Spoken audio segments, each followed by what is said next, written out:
So, look, as far as I can tell, there are really only four models of law enforcement, at least that I can think of. And they are as follows. The first model I call the posse method. When a crime's committed, we form up a posse and we go get the bad guys. It's also called vigilantism or a lynch mob. And obviously there's several issues with this form of policing. The most obvious being the tyranny of the majority. You can easily wind up with a mob mentality where you may or might not get the right guy, and Lord help you, for whatever reason, right or wrong, your neighbors just don't like you. You might find yourself the guest of honor to lynching. This obviously isn't really conducive to what we would call due process. Then there's what I call the Juarez model, which is where you supply people with a gun and a badge, and then you either don't pay them or you pay them very little and just assume that at the end of the day they'll figure out how to make their money one way or the other. This method is also, to say the least, problematic. I don't think I need to go into too much depth as to why this is a problem. Then there's the Peel method, named after Sir Robert Peel, whom the British police are still called bobbies in recognition of Sir Robert Peel. This model is what all modern police agencies are based on. It's the one that Mr. Caplan's saying is so horrible. The idea with this is to have police officers that keep the peace, hopefully there to, intercede before a crime takes place. But at the heart of it, what makes it work is that because they're paid by the public, they're accountable to the public at large. The system of policing that Mr. Caplan is proposing is what I call the Pinkerton model. The Pinkertons, for those of you who don't know, were essentially the railroad police in the mid-19th to early 20th century. And they did provide excellent security for the railroads that employed them. However, if you didn't have the luxury of being a railroad tycoon, they weren't really all that interested in your rights. They were, in fact, frequently used to break up any union meetings or strikes with extreme violence. This is apparently Mr. Caplan's idea of how police should work. They should be employed by the landlords or employers, and I'm sure that as a renter, if I had a legitimate complaint with my landlord, the for-profit police employed by the landlord would be nothing if not objective. So I'm going to go ahead and move on past any more in the video about policing of the court systems, because I think I've hammered these subjects enough. But I do think we should do a quick recap on how these things should work from an anarcho-capitalist viewpoint, at least according to Dr. Caplan. So, in order to rent a house or be employed, I would have to accept the authority of their private their private police force. However, if I really feel that I've been wronged, I have the right to go to an arbitrator selected by and presumably paid for by them, where I won't realistically have a snowball's chance in hell of meaningful redress for my damages, real or perceived. This does sound downright utopian. I think I might need a drink. Okay, what else do we have? So one that's become very common with the internet is all kinds of reputational incentives. So just like bad reviews, things like this. These work far better than like the FDA. So imagine you get a bad meal. Do you go and call up the FDA and complain about it or something like that, or like local meat inspectors? No, much more likely to go and put in a bad Yelp review. And this is the way that we are probably getting most of our actual enforcement. Yeah. From what is protecting you from food poisoning? Is it the government? No, the government's hardly doing anything about it. What's really protecting you from food poisoning is word of mouth, which is now amplified because. Yeah, I was right. I need a drink. Pardon me for a sec. I'll be right back.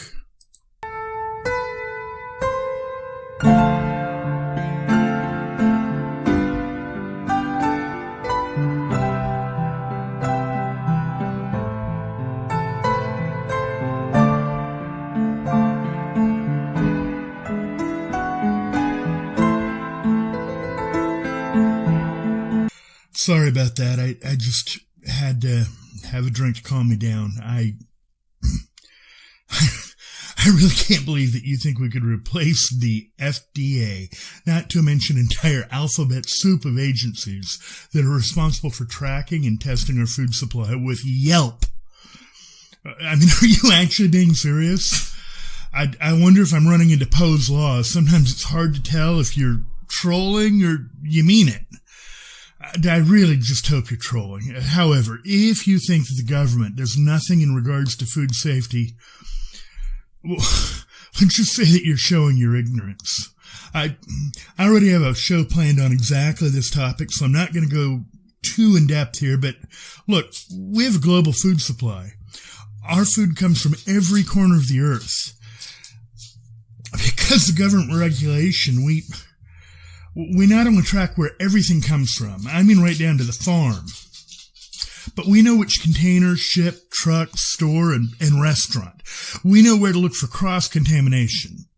That's why when you do hear about the very rare food poisoning outbreak, within days, if not hours, the contaminated product, all of the contaminated product, is located and pulled off the shelves. You want to see some food poisoning? Go hang out in the third world for a while. All right. We'll skip this one. Maybe you just didn't know. Let's try another topic, shall we? Yeah. And then again, also just thinking about ways that you can get a contract between people that you don't ordinarily think of as a contractual relationship. So right now, so like if you get an accident with someone, a car accident, you don't have a contract with the person you got in an accident with. But if you both have insurance, your insurance company has a relationship with their insurance company. So, of course, most auto accidents never go to trial. The insurance companies have a system that they work out where they negotiate with each other. They've got standards. So again, that's already going on. And are you referring to the insurance that's both regulated and required by the government? You're saying that insurance generally works. Well, I agree. The government regulated and required insurance generally does work. But let's remember that one of the reasons insurance companies behave themselves is because they don't want to go to court. Further, if you feel as though you're getting railroaded by an insurance company, which happens all of the time, you have the right to legal redress in a court of law. Then just think about anytime you're in a public place, anytime you're in a mall. Right now, of course, if there's a dispute there, the police will handle it, but it is very easy to visualize a world where when you go to the mall, there's actually a sign saying, so when you enter this, you come under the jurisdiction of this arbitration company. And then any dispute that happens in a mall then is no longer actually needs to be handled by the police. Yeah, it sounds like a brave new world. I might need another drink. You mentioned car insurance. Where does health insurance fall in this? Because oh boy, I'm sure we're going to see eye to eye on this one. Because health insurance right now is making everyone completely insane. Right. No matter what side you're on, everyone is crazy about this. So what is then the answer for health insurance in your view? Health insurance. So I have the extreme view that there's no reason for government to be involved in this area at all. My view is there's really no reason why you couldn't have scrapped all the regulation and just said, look, here's your incentive to buy insurance. If you wait until you're sick, you won't be able to afford it. But then what do you do for those people? So I get that. But isn't then what happens as a result of that is that X amount of people, and it's going to be a lot of people, simply will not do it. And then we still end up paying for them, right? Don't the rest of us automatically end up paying for them? Not automatically. Again, if you get rid of all those regulations, then what? It's fee for service, and then you have to rely on charity. So, if you can't afford health insurance, you should just rely on charity. Really, that's yeah. That and you say, well, that's terrible. I wouldn't want to have to deal with that. Yes, that's why you buy insurance in advance, is because you don't want to be put in that position. No ad hominem, no ad hominem, no ad hominem, no ad. Oh, I'm sorry, I was meditating.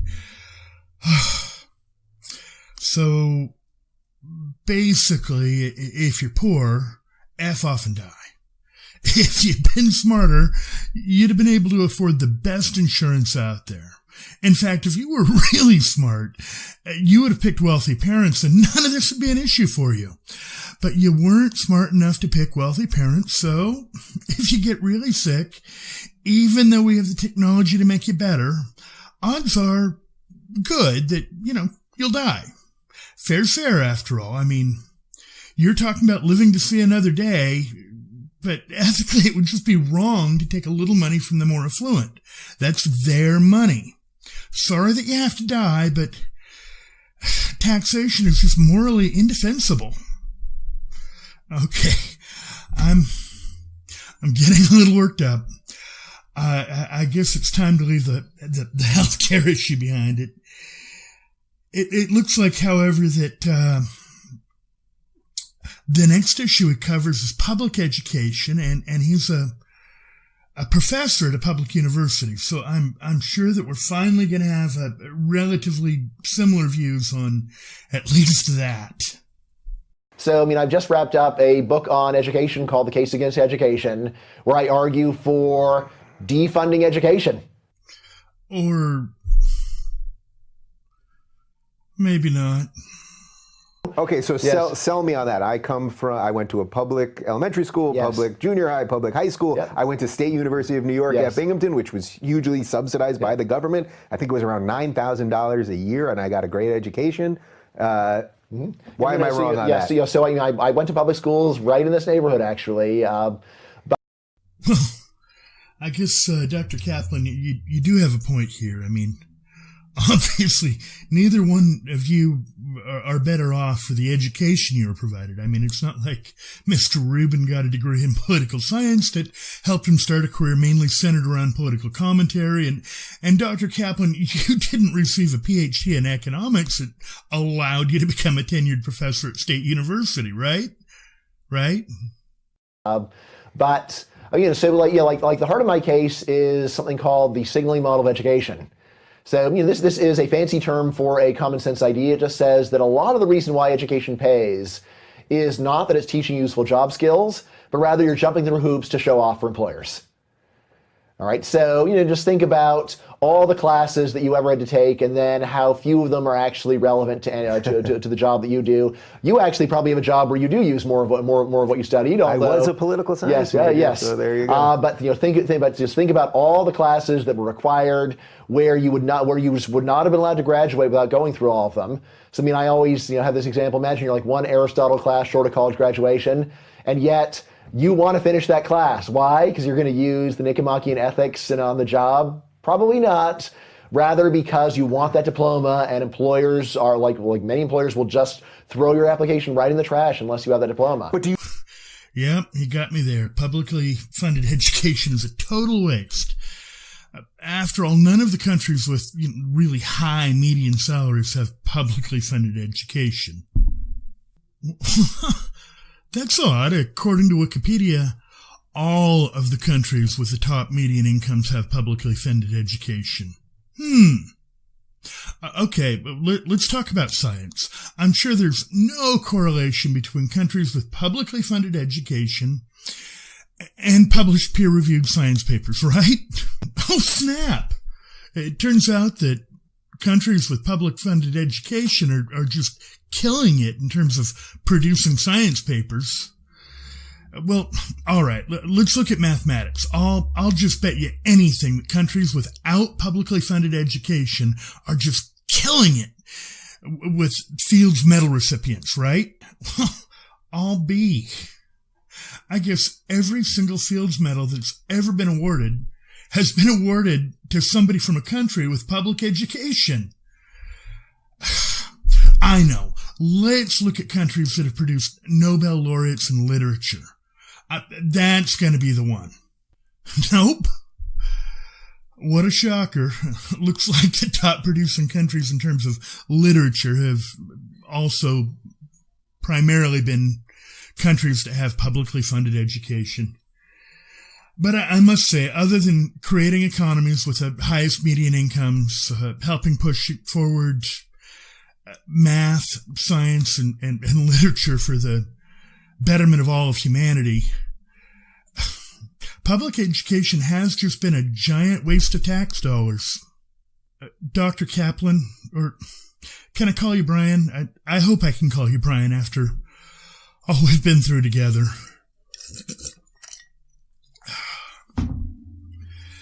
If you could just do one thing for me, I'd really appreciate it. And this should be easy for you since you don't believe in government anyway. Could you please never vote? I'd really appreciate it. And by the way, if you have any friends that think the same way you do, you'd be doing me a real solid if you could see that they don't vote either. From the bottom of my heart, I thank you. Well, my drink is done, and I think so am I. I don't think I can take any more of this, especially without more booze. So, thanks for tuning in. If you like the show, please hit the like button, and if you haven't already, please subscribe to the channel. My name is Mark, and until next time, take care and be well. Even you, Brian.